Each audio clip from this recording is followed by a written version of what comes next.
The Light of Darkness, A Warrior's Tale for Our Time, was produced earlier this year. It's about one man's life, Robert Wiegand, who's been fighting the warrior's life since a young age.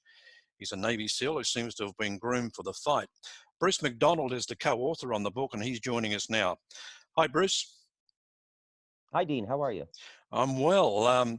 Well, when I first saw the title, The Light of Darkness, and then The Warrior's Tale, I didn't kind of marry it up with, with the paranormal, but I guess that's basically what the book is about. Yes. Yeah, very, very much so, both individually in Robert Wiegand's life, and then from there in the world proper, like, how the paranormal is interacting with our geopolitics and things like this. Absolutely fascinating tale to tell. Yeah, you can say that again. I mean, I couldn't stop reading once I started reading the book, but Robert Wiegand originally, I think, had trouble getting the information out to the public. So was there Yeah. pushback on him getting it out? Well, he decided about a year ago that he wanted to get his message out, maybe a little bit more than a year ago, and he started with an interview on Project Camelot, which is where I saw him. Now, here's the real story.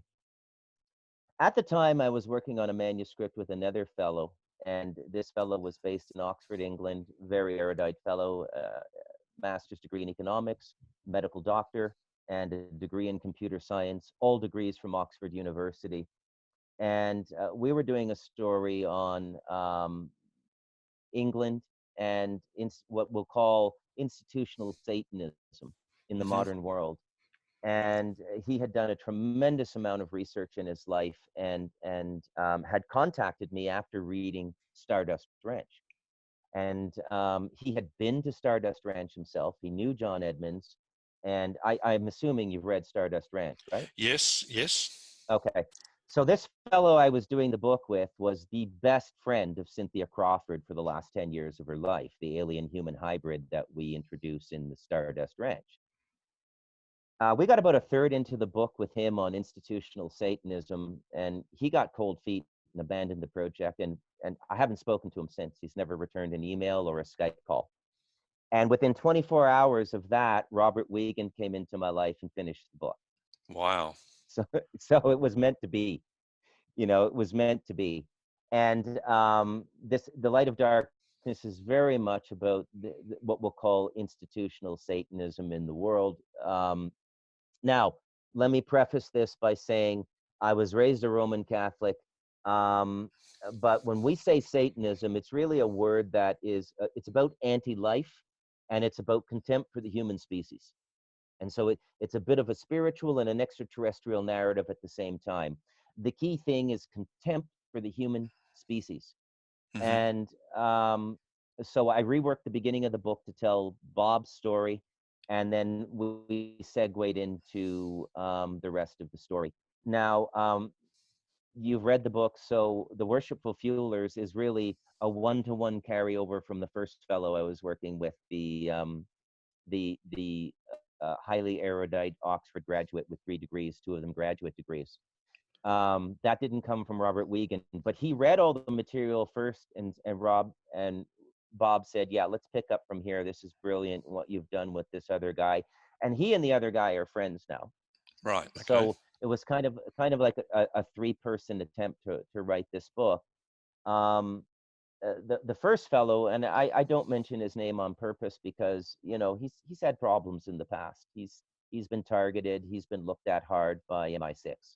This is, by the way, Dean, when you hear stuff like this, sometimes it's people putting themselves up on a pedestal. Oh, I live a dangerous life. I'm like James Bond 007.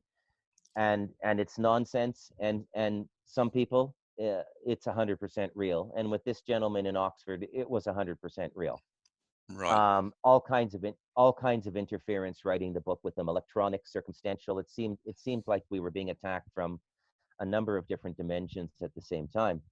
When Robert Wiegand stepped in to finish the book with me, he took control of the entire process and created a protection bubble around the whole thing.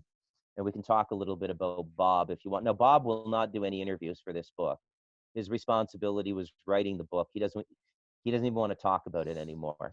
And we agreed generally that we weren't going to do a whole lot of interviews for this book.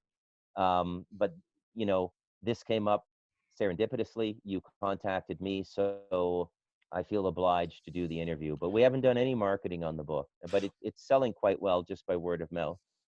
I mean, I can vouch for that. I was trying to find any interviews Bob had done with anyone, and I found one interview, no, maybe two interviews. One with Mysterious Universe, and another one with a guy in the UK, and that was it. But what I heard, it just absolutely floored me. So Bob's basically had a pretty tough life from the get-go, hasn't he? Bob is an extraordinary human being. I've never met anybody like him, and I've met all kinds of extraordinary people. You know, in the Gurdjieff sense. I mean, I've been good friends with Sufi sheikhs, Taoist masters, esoteric Buddhist masters, um, Sant Mat masters in northern India. We've been, my son and I have been to the ashrams. I'm no stranger to supernatural Hmm. and the supernatural and these sorts. Bob is in a league of his own.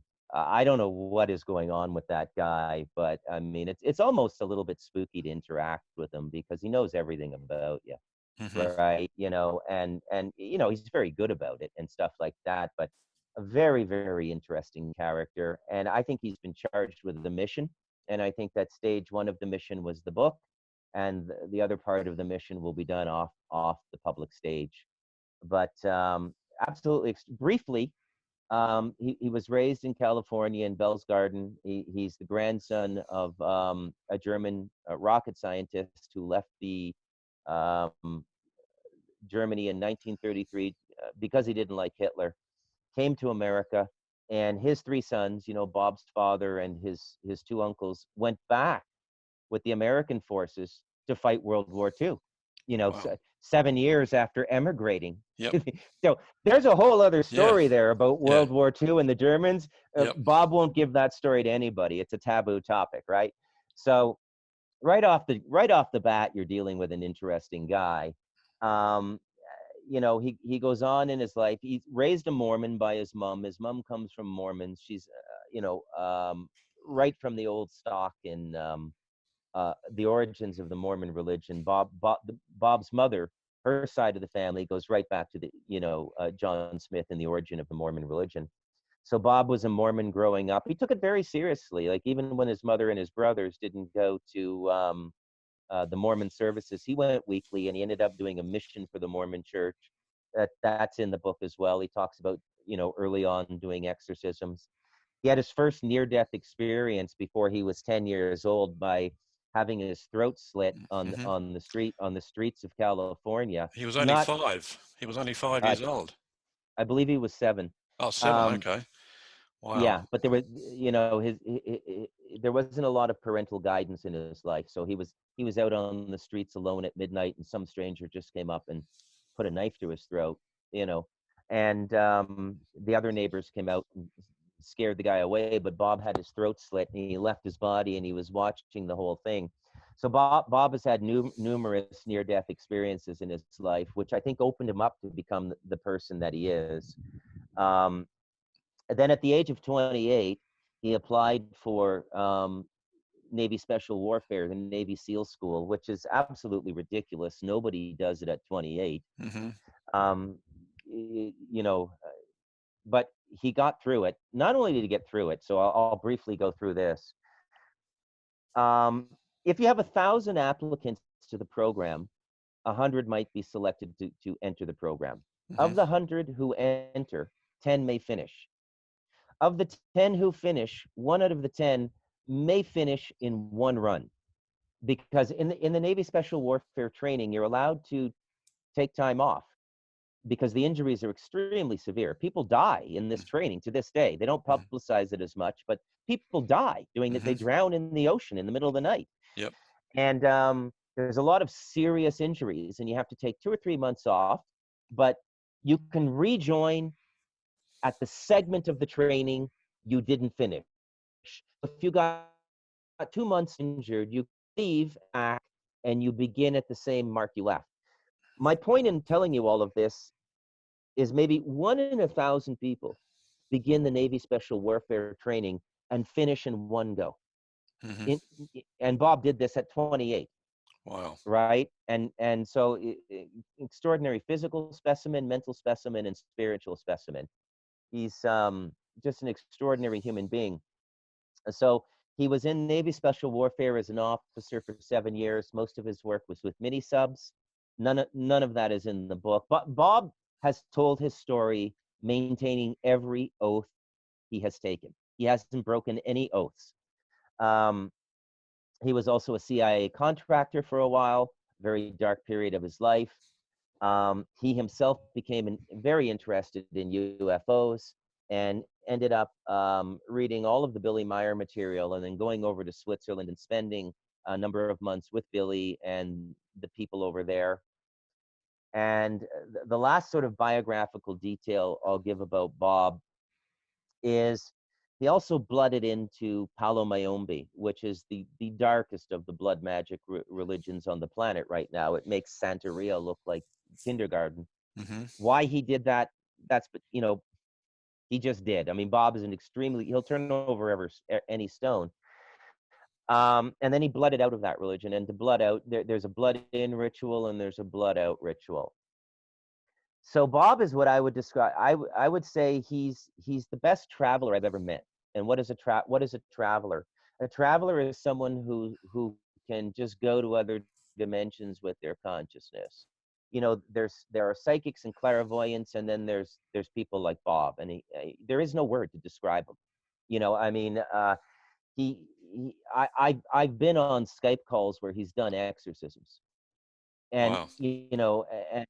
and the person is giving the details, and they talk for about 15 seconds, and Bob says, "You don't have to talk anymore. I know everything. There's 6 of them. This is the coven of witches that put them on you. Is your you know has your is your mother having any problems with her heart? Because I see something working on your mother." And the person breaks down crying in the Skype call. "Yeah, her heart rate is doubled. She's 84 years old." Boom. It's cleaned out in 15 seconds. And I said to Bob, I said, "Can you teach me how to do that? I'd like to do exorcisms." He said, "Bruce, the price is too high. You have a really great life. Don't worry about it. If you ever have any problems, call Right. me." And I said, "Okay, I'll be your writer. You be my exorcist." But he's also had extensive interaction with extraterrestrial races. He's beyond a contactee. I would say at this point, he can talk to almost any race he wants to talk to. He can just summon them into his consciousness space Yep. and meet with them. So he's a very extraordinary fellow. And because he's oscillated between light and darkness his whole life, like Palo Mayombe, like the Navy SEALs, like CIA contracting, he was in a unique position to tell a story about how the light and the darkness work together in a very kind of Buddhist way. And how the Abrahamic schism we're in, where there's a big conflict between the light and the dark, is creating a lot of the problems on the planet. I'll stop there. I mean, I've spoken too much already. Well, We'll go back to your questions.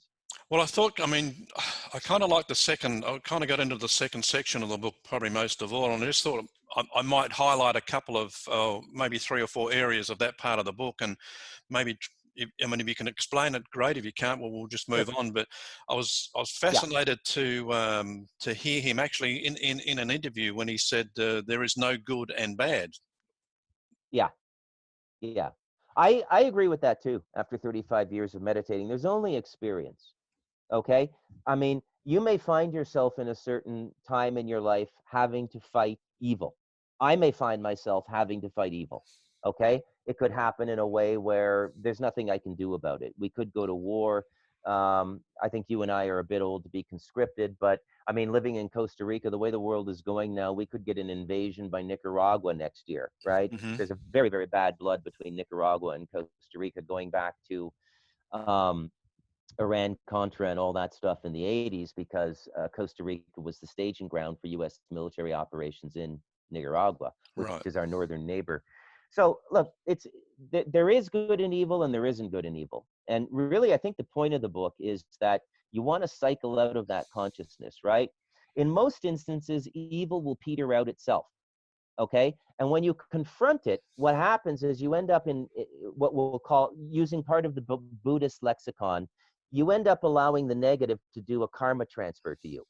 Because when you judge something, what you're saying we'll go back to the Jungian model, what you're saying at an unconscious level is, "I want this experience." That's what you're saying when you judge something, okay? Mm-hmm. So now it's but I don't want the listener and the person who watches this interview to think that it's all judgment. You have to understand what judgment is. There's judgment that you use. If somebody calls you up on the telephone trying to say something, you use your judgment. No, I don't want this product. Yes, I do want this product. Yes, I will try your internet service. You use your judgment. Okay. So this is judgment in the sort of agnostic or neutral thing. And then when you get into the Abrahamic religions and you get into the spiritual texts, judgment takes on a whole new context. And this is the judgment we're warning against, okay? And one of the reasons the evil in the world has been able to persist so long is that a lot of people get dragged into it through judgment. Whereas if evil is left to its own, the consequence of its own action will wipe it out soon enough. And so this is I think what Bob and I are trying to say when there is no good and evil, Right. right? Right. And he also talks about, he says he's worked with the devil, and he says Yeah. that we live in a satanic Luciferian system. Yes, absolutely. That's a bit We absolutely. frightening. Well, we do live in a satanic Luciferian system. Everything is inverted from its stated intent, right? The education system makes you dumber. The medical system makes you sicker. The financial system makes you poorer. The legal system robs you of justice. All of the stated intent of the practicing institutions now are operating in their inverse. How did that happen, Hmm. right? How did that happen? So, the satanic Luciferian system is everywhere now. And remember, satanic just means anti-life. Yep. That's all it means. It's anti-life. Now, the devil as an entity is the fourth dimensional entity, and he's aptly referred to as the unclean one, right? I've never been around this entity. I have known other people like deep meditators in India and stuff who've met this entity. Bob's not the first person I've met who claims they've met this entity that we call the devil, and they all describe the entity the exact same way. It's like, imagine the worst smell you could possibly imagine. Mm-hmm. This is what we mean by the unclean one. Imagine being in a room, a small windowless room, sitting on the floor, surrounded by rotting flesh and maggots and the smell of death and just the smell of decay, and to the point that you're going to vomit. That is pretty much what this entity feels like around you. And when Bob did summon the devil in a Palo Mayombe ritual, which with his tata, which is the person who initiated him into Palo Mayombe, and he was prodigious. He was prodigious as at that as well. It was like through the charts. I mean, he became one of the best practitioners of Palo Mayombe in California, which is one of the centers of Palo Mayombe in the world now.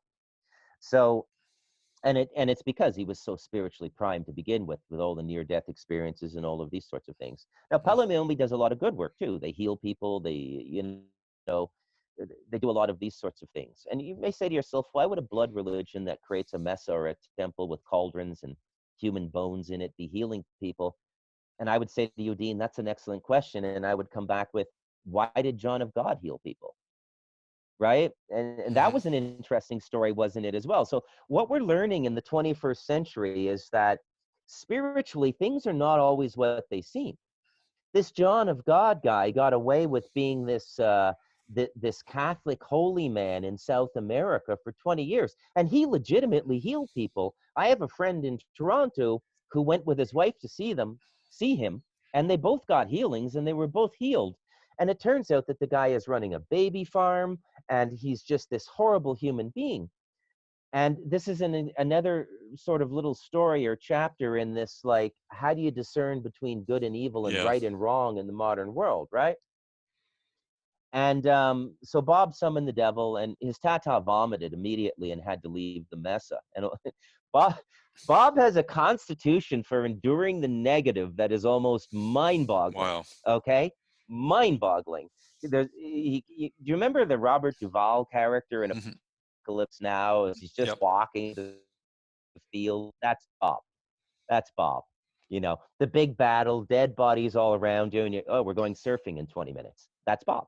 right? Extremely positive guy, Yep. always Yep. smiling, incredible sense of humor, never says anything negative, but he has this capacity to both in the physical world and in the astral to go through regions of negativity that would bring a saint to his knees, right? And I felt a little bit of it.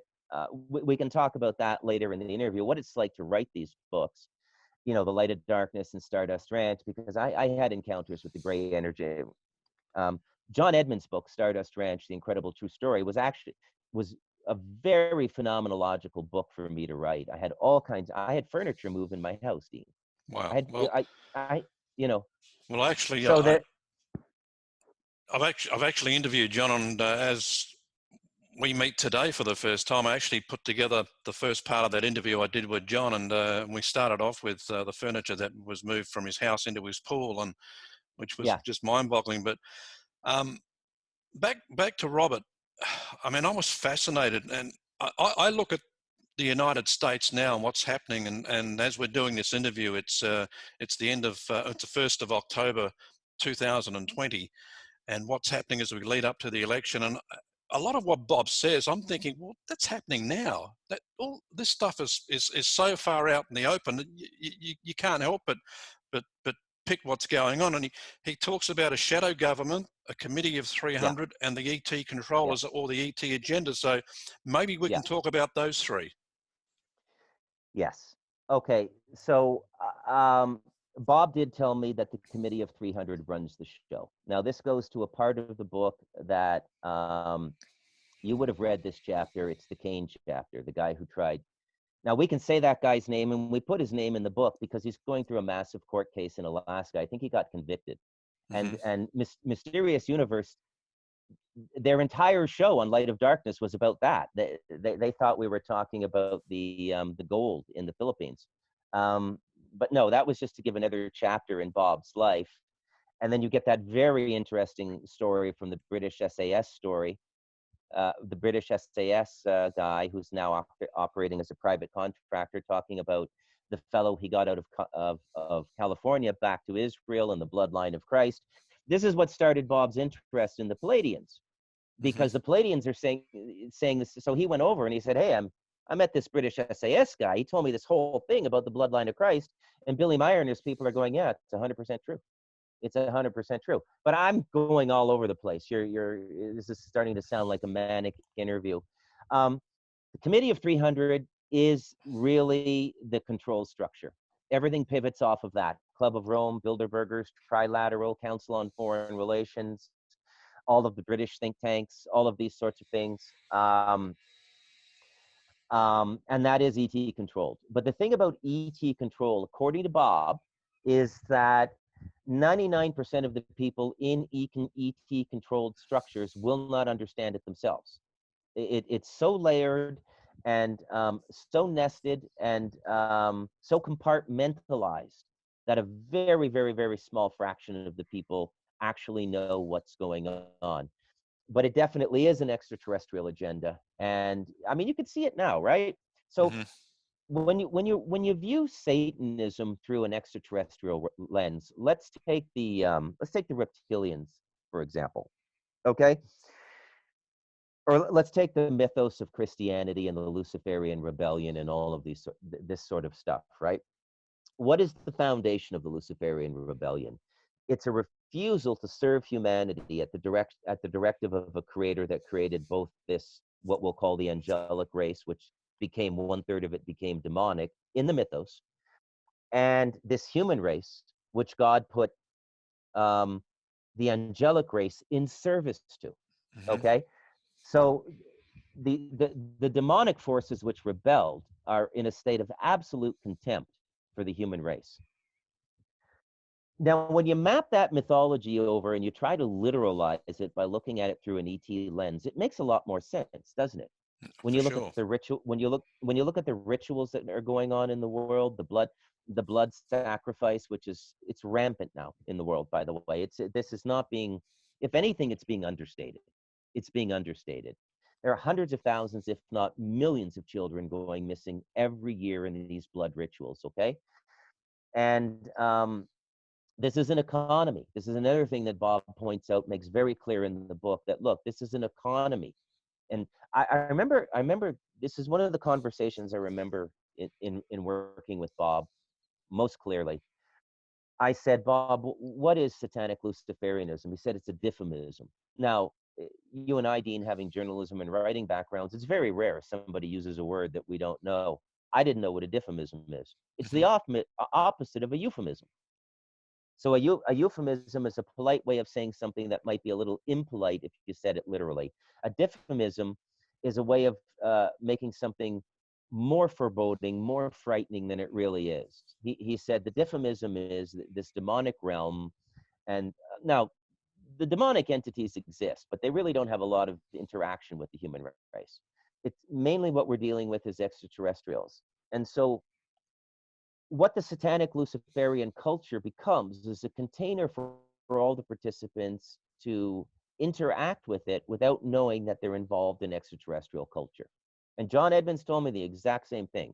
If you, when you read Light of Darkness, you can see that it pivots right off of the last chapter of Stardust Started. Ranch. Right. You know where we, yeah, and that's why I don't even want to know what the third book in this trilogy is. I haven't even formed the question, so I don't know how I'm going to materialize it into my reality. Because I mean, Bob left me with so much to think about that Hmm. I'm not ready to write another book yet.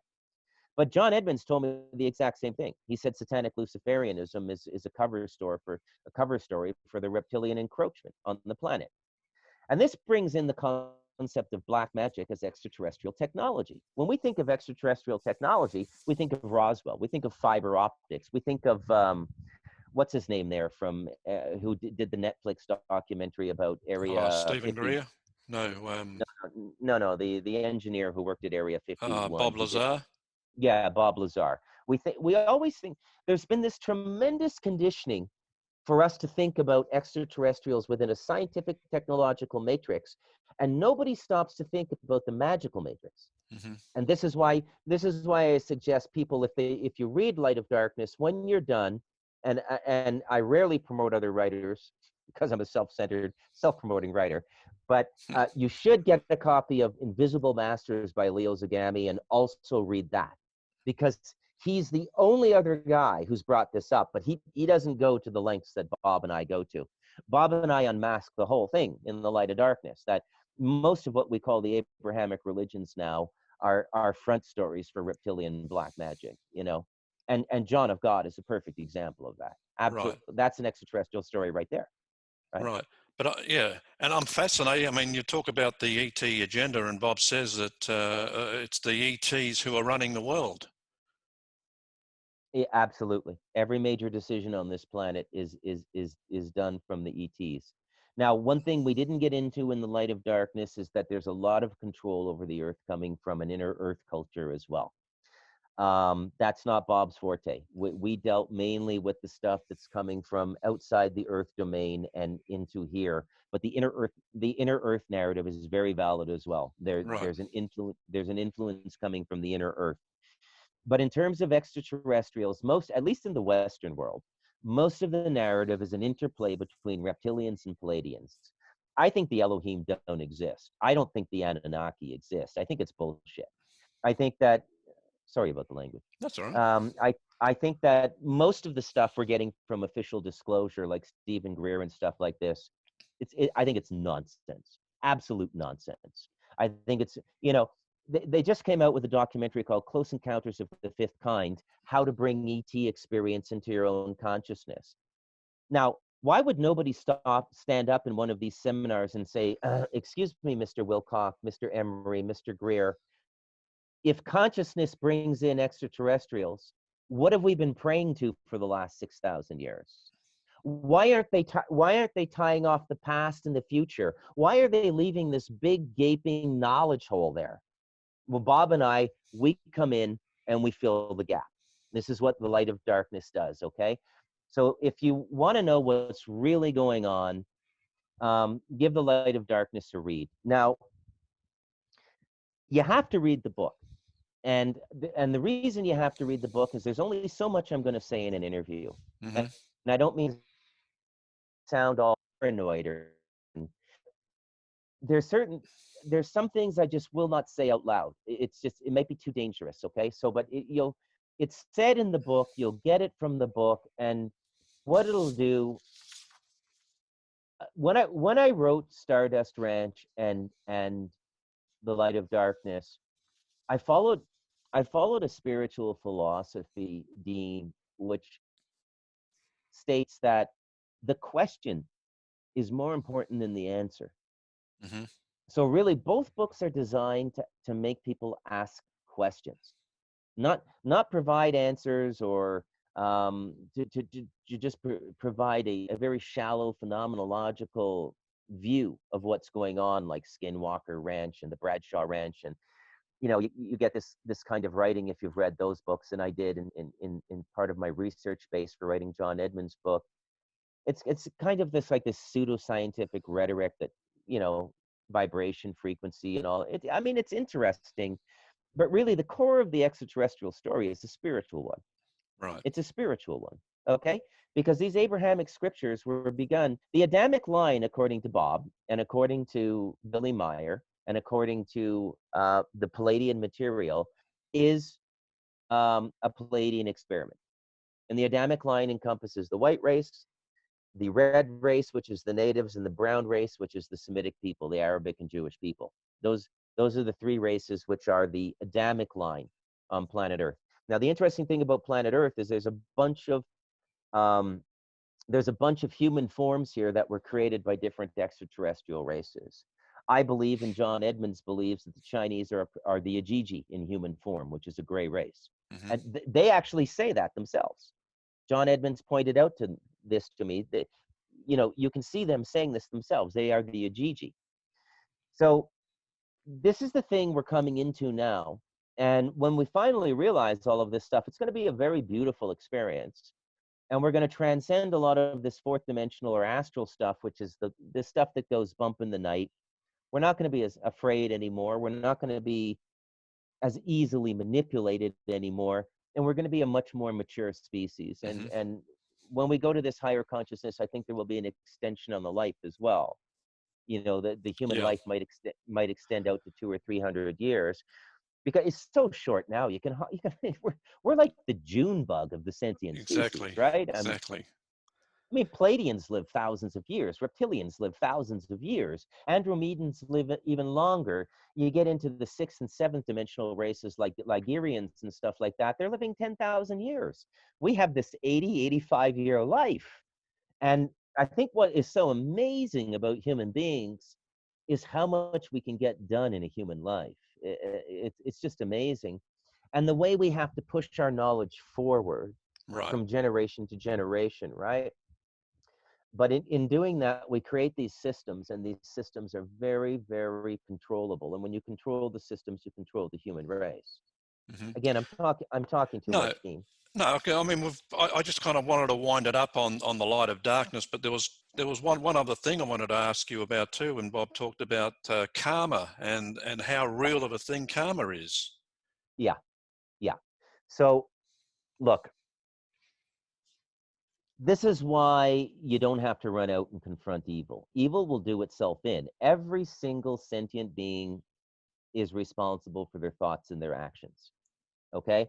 Now, how is evil or corruption or denigration or humiliation and murder of the human race going about?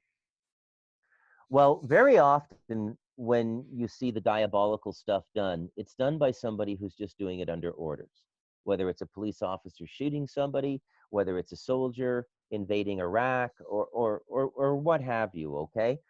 This is why we talk about the system being satanically controlled, because the root of it is the money system, because everything has been sectioned off into time. You got to pay your mortgage every lunar cycle. Every 28, 30 days you have to make a mortgage payment.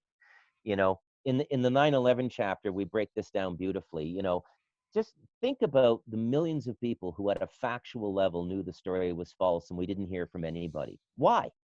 They don't want to leave. They don't want to lose their job. They don't want to lose their salary. They don't want to lose their pensions. They don't want to lose their dental and medical for their children. So the money system controls everything, right? But what these systems do is they necessitate that we as individuals do something under the auspices and orders of that system that we might not normally do on our own because our heart wouldn't be able to do it. So this is the foundation of institutional Satanism, or how the evil persists. And you can see this everywhere now, right? You can see in our policing, our military, our government, and our education systems, like just Hmm. absolutely everything now.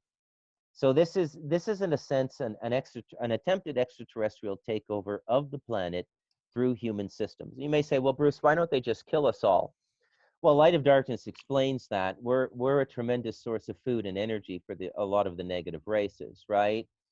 A farmer doesn't kill his cattle until he's ready to harvest, Right. right? So it's the same thing with the human race. I don't mean to paint too dire a picture of what's going on down here, but I really don't think it can be overstated. The only positive I can bring to it is that I do believe it's coming to an end. I Hmm. do believe that we're gonna rectify this in the 21st century. You know. Yeah. Yeah. Well, I mean, I was listening to a report this morning, and we're talking about, talked about the Abrahamic laws, and why the Book of Revelation was written. I mean, I think we're in those times right now. Um, Yes. Yes, we are. Yeah. yep. Fascinating book. Robert Wiegand, as you said, he's a remarkable man, and I Yeah. said at the start, he seems like he's been specifically groomed for this fight, and with his Yep. abilities, physically and mentally, he just seems the perfect person to be dealing with this. Well, I'm glad he told his story. I really, I mean, I learned so much writing that book, and so much interacting with Bob. It was a blessing to have that story and that opportunity to spend 6 months with Bob, anywhere from 2 to 5 hours a day on Skype with him. That's how these books get written, by the way. Hmm. And then we just kick the chapters back and forth, whether it's John Edmonds or Bob. I do a first draft, they make their notes, and we just keep the chapters going back and forth, and then the story sort of unfolds organically, but we have a general idea of what we want to say in the book. And both of these guys, John Edmonds and Robert Wiegand, taught me so much. Now, this is going to sound weird, Dean. I wasn't a huge ET guy, in 20 going back to like 2018. I wasn't an ET Wow. guy, and now I'm, not only am I have I written two books which are really about extraterrestrials, one with a magically centric in the Light of Darkness, and one that is more about the physiology of it, the portals and how they work. And Stardust Ranch is a case study in portals, and these portals are all over the planet. I'm sure there's a very big and powerful one that's getting ready to be activated in Jerusalem, which is why there's such a fight for Jerusalem. I'm sure there's another one in Iraq. So these portals are really part of the untold story of the Earth. And, both of these stories taught me so much. I still don't consider myself an ET guy. I mean, not like a Rich Dolan or someone who, Hmm. this is what they do. Um, but yeah, the most interesting thing I learned really was the interlay between religion and the extraterrestrial narrative. So, the Torah and the early prophets in the Jewish tradition were Palladian influence. They were Palladian contactees. And, I'm not going to get into too much detail because this is a very, short interview time-wise, but um, something took a hard right turn with the first Temple of Solomon. And I'm not going to answer any questions, but I would ask people to ask yourself, what is the Temple of Solomon? What is its relationship to the prophets and the teachings in the Torah? Why is every secret society in the world temple centric, Hmm. whether it be the Knights Templar, the Masons, the Kabbalists, all of them? What is it with this third temple? And what are the consequences of not finishing the temple, not building it a third time, and not closing out, call it a covenant, call it a contract, but it's a performance contract. God, God now has to perform, right? The temple has to be built. Yep. The Messianic age has to begin. Christ has to come back. The return of the Mahdi in Islam. There's a lot. We're living in a very loaded time, and it's so loaded that if nothing happens, something has happened, because 3 billion people have expectations between the Muslims, the Christians, and the Jews. So this is a little bit of what the light of darkness gets into. And it also gets into, the origin of the satanic system we're living in now. When it began, I mean, really at a system level, it begins with the banking system, because once you control the money, you control everything, right? And then it just sort of spreads from there. And people are conditioned to believe that an extraterrestrial invasion is going to be ships. It's like the TV series. It's like Star Trek. It's like the day the Earth stood still. No, no. An ET invasion will be more like what they call possession in religions. Mm-hmm. It'll come through consciousness. Okay? And there's a reason we've been misdirected on this. There's a reason we're looking for the ships and the technology. We're in the midst of an extraterrestrial war right now. We're not waiting for one. We're in one right now, right? And we have been for some time. And by the laws of non-interference, the human race has to fight this war on its own. You can be inspired a little bit. You can have an angelic presence or a positive ET presence inspire you through a dream or through putting something into your consciousness, but nobody's going to land down here and fight with us, and some of the more ridiculous stuff going on in the ET narrative about, oh, they're going to clean our water and our air and our land. Why would they do that? They're not going to do that. Why? Mm-hmm. They're not going to do that. But Yeah. they are maintaining certain boundaries. They will not allow a nuclear exchange. The human race will not be allowed to have a nuclear exchange. And the reason is the nuclear weapons affect the integrated and unified system that goes beyond planet Earth. So the moment our free will decision on this planet affects their life experience on whatever planet or dimension they're living on, then you're going to see them interfere. But the interference is very subtle. Only the top people in the scientific and military communities ever know that, hey, this nuclear device was shut down. And you do hear a few of those stories in the exopolitics community. So, but generally we have to fight it on our own, and it's a spiritual battle. Right. It's about an unerring inclination towards goodness. Okay, the satanic Luciferian agenda is an extraterrestrial agenda that seeks to degrade, humiliate, murder, extort, and harvest human beings. Okay, and it's being done by races that are not human. Okay. And this is an extraterrestrial war couched within religious rhetoric. And that's what the light of darkness is about. And to my knowledge, nobody has come out and said this. Okay. Right. Zagami goes about 10 or 15% as far as Bob and I go in the light of the darkness. What he does in Invisible Masters is just drop hints. But at this point, it's not enough, right? Now, suffice it to say, from the readers I've heard back from, there's a lot of offended people. I mean, nobody wants to hear Mother Teresa was a child trafficker, right? She's another John of God, by the way. She's an evil, evil, evil person. Okay, and I don't mean for just the reasons Christopher Hitchens detailed, for a lot more reasons than people know. Okay, thoroughly possessed, ET dominated individual, Mother Teresa. And, my parents read the book. Dean, my mother was a Carmelite nun for a year before she got married. Wow. And so my mom and dad got on the Skype call with me, and they said, please don't publish this book. And I said, well, I have to. What do you want me to do? I have to. I'm a writer, and I believe what I'm writing, and I have to publish it. So, yeah, I'll stop there. I get carried away talking about these books. I was interested, I mean, that's fascinating, but I was interested in, talking about the ETs not landing and disclosing themselves. So I guess that rules out any type of mass disclosure that, you know, we're all talking about, and we're all trying to, you know, we're all giving our Well, opinions on. yeah, I'm curious about that myself. Like, you know, what are they going to do with that narrative? You know, how are they going to close it out? You want my honest opinion? I think the plan was to kill most of us and make it an irrelevant topic, anyways. Hmm. And I think that plan is still on the table. Whether it goes through or not, I don't know. But I think that the controllers have decided there's too many people on the planet, and they're setting us up for a mass cult. I mean,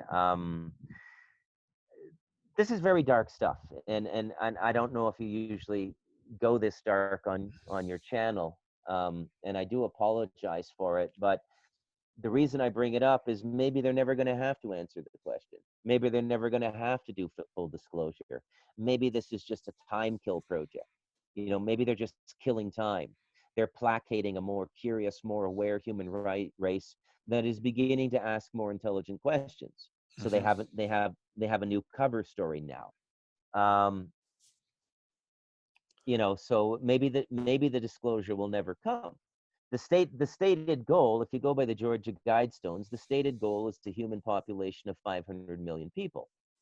Do you think the 500 million survivors, scaled down from what was almost 8 billion now, Hmm. after the trauma of that experience, are going to be too worried about disclosure? Right. No, they're No. not going to be, right? So the No. question will never they're never going to have to answer the question. Okay. So that's the book, The Light of Darkness, and I just wanted to talk about Stardust Ranch. Of course, you co-wrote it with John Edmonds. Um, Hmm. I mean, I mean, I was absolutely gobsmacked by what John was telling me. Yes, Yeah, the most fascinating part from me was the story of on the doppelgangers.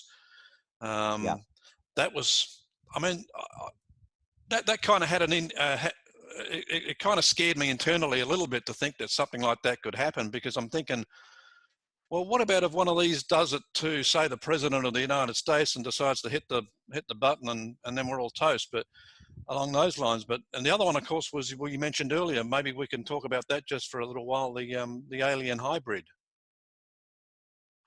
Yeah. The doppelganger story makes your skin crawl. Hmm. It's a part of the Stardust Ranch story, folks. Give it pick it up on Amazon. Essentially, a second physical form is created. Okay, and this has happened to John Edmonds and his wife several times over the years. It's extremely creepy. John ended up driving from Rainbow Valley, Arizona, into Phoenix to have dinner with his wife. His wife is in the passenger seat the whole time. They get to the restaurant. He gets a cell phone call from her, and she's saying, "Why did you leave the house without me?" And the doppelganger comes out of the bathroom, and it immediately knew that John knew at a psychic level that it was a replica, a copy of something, and its eyes change. The eyes, it's just, it makes your Yeah, skin it crawl. does. Um, Now let me tell you what it was like writing Stardust Ranch. So there was a lot of gray interference. Now, I felt the gray presence. I didn't see them materialize, but they were around me. I describe it in other interviews as it's kind of like a little bit of white noise in the back of your consciousness, constantly bothering you like Chinese water torture. And it was building and building and building to a level of irritability that I couldn't finish the book. By the way, this is what happened in 2012, why I quit the book. Right. I didn't realize I was being psychically harassed by the Greys, but I needed the solitude and quiet of this rainforest retreat to isolate the phenomenon and go, oh my God, this is what happened in 2012. It showed up in my dreams. Dean, I was having portals open up in my home, and very, very visceral portals, very low level portals, marked by a distinct smell. And the smell is like dying organic material, rubbing alcohol, copper, and blood all mixed in together Gosh. with a slight scent of an electrical charge after a rainstorm. Hmm. And my 20-year-old son was visiting from Canada. And the thing about these smells was they don't waft. Like when you're cooking on the barbecue, the smell will go a kilometer to your neighbor. It'll waft on the wind. Mm-hmm. The- These be about silent, hanging, not moving or distributing, and you would have to walk right through them to smell them. And always in the same spot in the house, ergo a portal opening up. And this is where we had the furniture move. My son was sitting on a sofa that was handmade here in Costa Rica.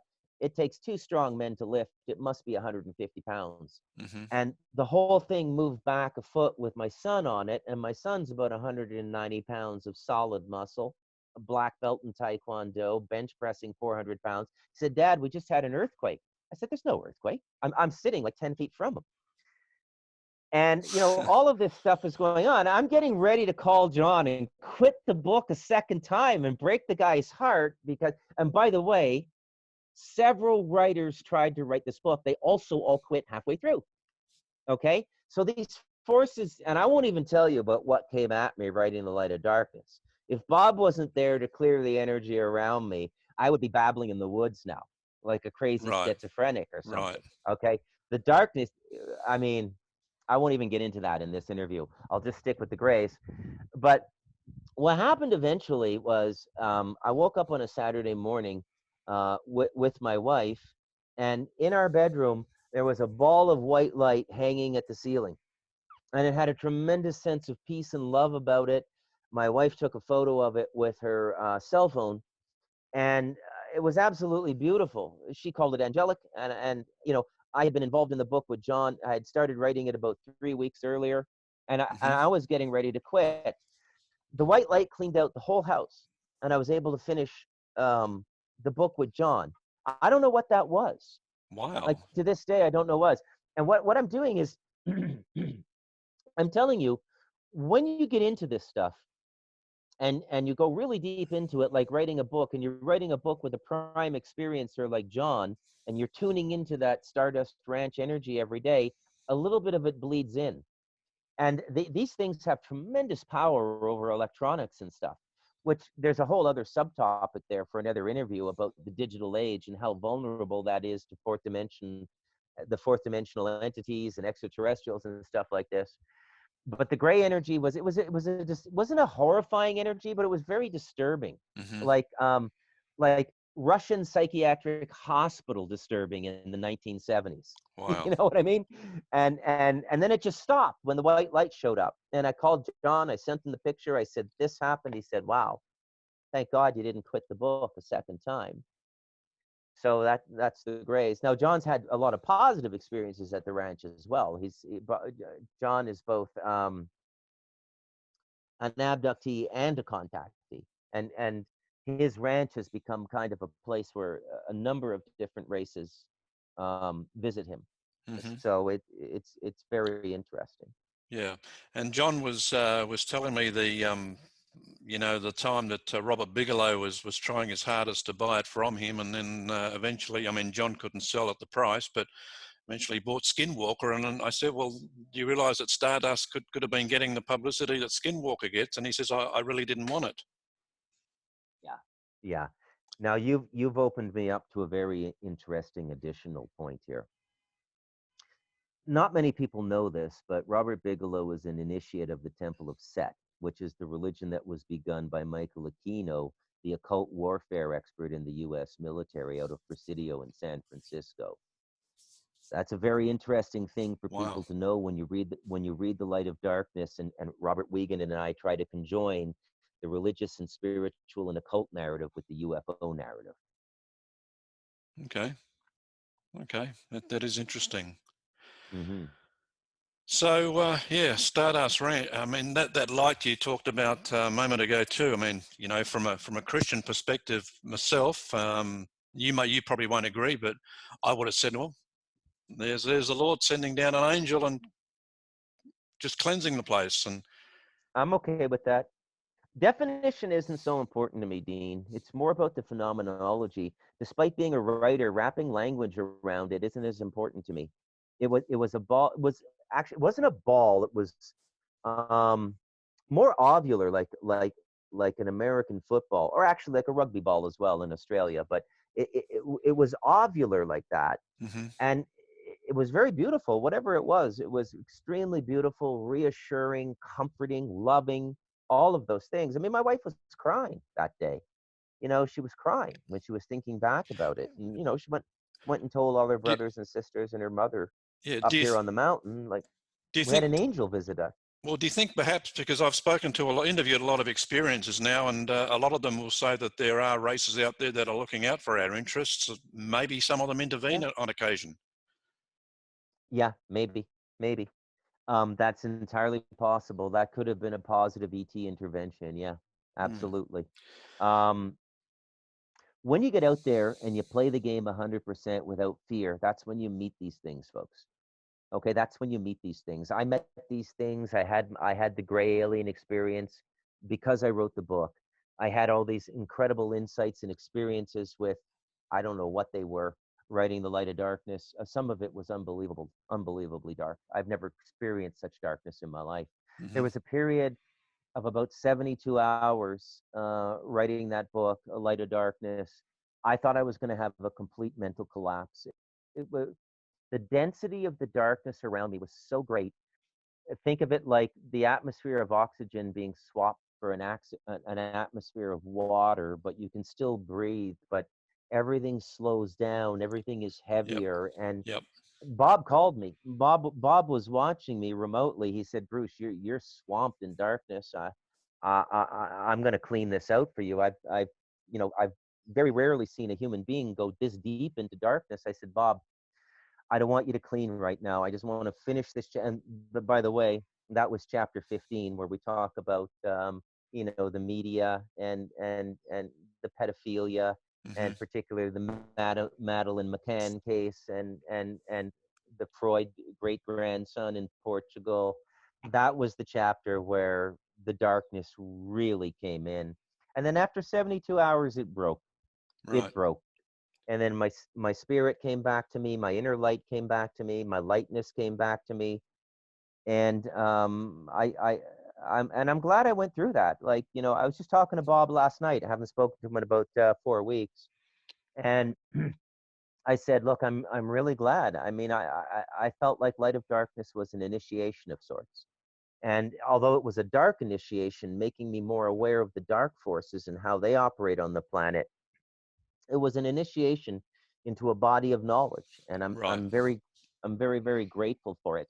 And once you experience the darkness to that level, the way it came around me and got into me, writing The Light of Darkness, you recognize it in the world. Like, I don't know. I'm trying to think of a good metaphor to explain this. Um, like knows like, right? So, Mm-hmm. um, I could walk into a room of 100 people, and if there was somebody deeply invested in these satanic black magic paths, I would know it right away now. Whereas before writing The Light of Darkness, I No. wouldn't have known that. I Right. kind of I have this scent now, like a hunter. Yep. Yep. Okay, it's Yeah. great, Bruce. We could talk all day, but I've got to kind of cut it short here at the moment. But I really do want to get back to you at some stage and talk about the digital subject that you mentioned a while ago. Yeah. Let's not talk about it now, but that certainly does sound like a fascinating subject as well. Yes, it does. Dean, I want to thank you, and I want to wish you every every bit of good fortune in your enterprise moving into this independent media sphere. And I think you're going to do fantastic, man. You have all the skills, Thank you. all the Thank you. skills. Appreciate it. Yeah. So the two books we've spoken about today, The Light of Darkness, A Warrior's Tale for Our Time, written by Bruce McDonald and Robert Wiegand, and of course Stardust Ranch with Bruce and John Edmonds.